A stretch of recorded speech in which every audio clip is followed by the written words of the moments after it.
Mga bata, hali kayo! Ako'y magkwekwento.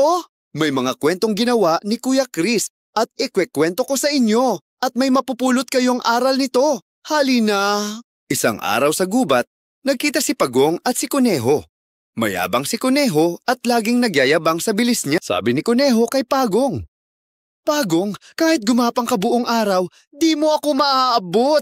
Gusto mo karera tayo? Nagsimula ang karera. Tumakbo agad si Kuneho. Naiwan si Pagong. Sige Kuneho, hindi mahalaga kung mabagal ako, basta't hindi ako humihinto. Bigas ni Kuneho aba, ang bagal ni Pagong.